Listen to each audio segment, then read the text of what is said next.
여러분 안녕하십니까? 오늘 얘기는 또 어떤 얘기일까요? 한번 귀 기울여 보시기 바랍니다. 얼마 전에 그 대구 수성구에 있는 형제봉에 대한 얘기를 드린 적이 있습니다. 형제봉 얘기를 하면서 살짝 언급한 것 가운데서 모명제라는 얘기가 있었습니다. 그 모명제에 대한 얘기를 오늘 좀 해드릴까 합니다. 대구 시내에서 경산으로 통하는 대로변 오른쪽 형제봉 기슭에 자리 잡고 있는 모명제라는 곳이 있습니다. 일종의 무슨 사당이랄까요? 조그마한 그런 모양을 하고 있는데요. 임진왜란 때 우리나라의 원병으로 왔던 명나라 장수 두사충이라는 장수가 있습니다. 이 두사충의 후손이 선조를 위해서 세운 것인데요. 이 두사충이라는 장수가 어떤 장수냐 하면은 중국 두릉 사람입니다.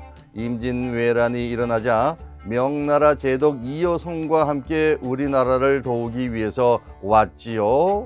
그가 맡은 일은 수륙지획주사라는 이 지세를 살펴서 진지를 펴기 적합한 장소를 잡는 그런 임무였습니다. 그래서 그는 이여성의 1급 참모가 되겠죠. 그러다 보니 항상 군진을 펴는데 조언을 해야 했고, 조선과의 합동작전을 할 때 조선군과도 전략 전술상의 긴밀한 협의를 하곤 했습니다. 이러한 인연으로 두사충은 당시 우리나라 수군을 통괄하던 충무공 이순신 장군과도 아주 친한 사이였다고 합니다.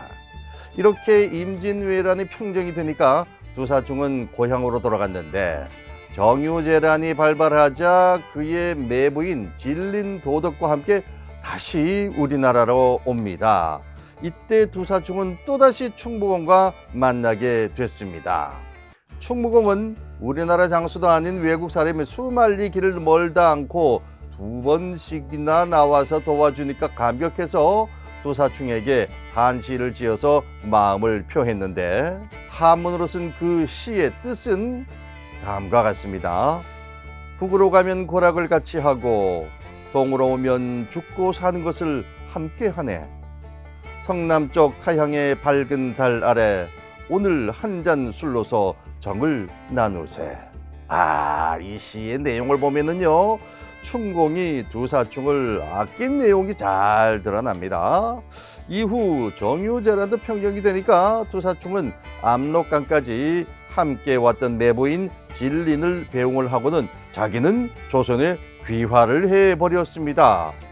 두사충이 귀화를 하자 조정은 두사충에게 대구 시내의 중앙공원 일대의 땅을 주고 거기서 살도록 한 것이지요. 그런데 두사충이 받은 땅에 경상가명이 옮겨오게 되자 두사충은 그 땅을 내놓고 계산동으로 자기의 거처를 옮기게 됩니다. 지금도 계산동에 가면은 두사충의 자취가 남아 있습니다.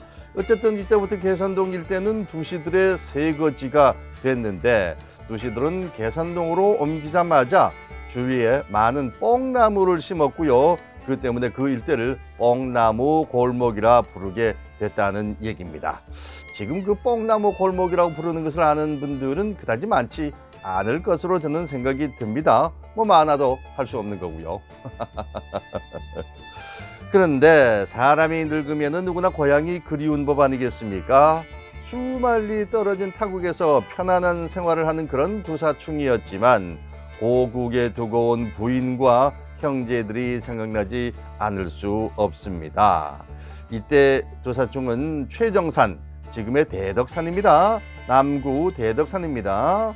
그 밑으로 집을 옮겨서 고국인 명나라를 생각하는 뜻에서 동네 이름을 대명동이라 붙이고 단을 쌓아서 매일 초하루가 되면 고국의 천재 쪽을 향해서 예례를 올렸다고 합니다. 이후에 나이가 더 많아지니까 어느 날 자기가 젊었을 때 대구 근교를 샅샅이 뒤져 잡아둔 묘터를 아들에게 알려주기 위해서 가마를 타고 묘터가 있는 고산으로 향했다는 겁니다. 경산으로 나아가는 수성구 고산을 얘기하는 겁니다. 하지만 워낙 쇠약한 몸이라 도저히 고산까지 가지 못하고 담티제에서 되돌아오게 됐습니다. 대명동에서 고산 가려면 담티제를 넘어야 합니다. 그런데 담티제를 넘지 못하고 돌아왔다는 그런 얘기입니다.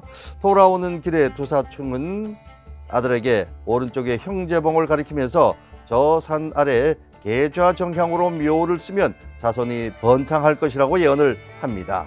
따라서 그 자손들은 두사충이 잡은 명당까지는 가지 못하고 묘소를 형제봉 기슭에 쓰게 됐고요. 두사충이 잡아둔 묘토에는 나중에 고산성원이 들어섰다는 겁니다. 그래서 형제봉 인근에는 모명제가 있다라는 얘기가 되겠습니다. 두사충이 명나라 자기의 고국을 그리는 그런 곳인 모명제, 그리고 두사충의 이야기 오늘 여러분께 전해드렸습니다. 계산동에도 두사충의 자취가 있고요. 이곳 수성구 모명제 근처에도 두사충의 자취가 남아 있다라는 얘기군요. 우리나라를 도와준 명나라 장수 두사충의 얘기였습니다.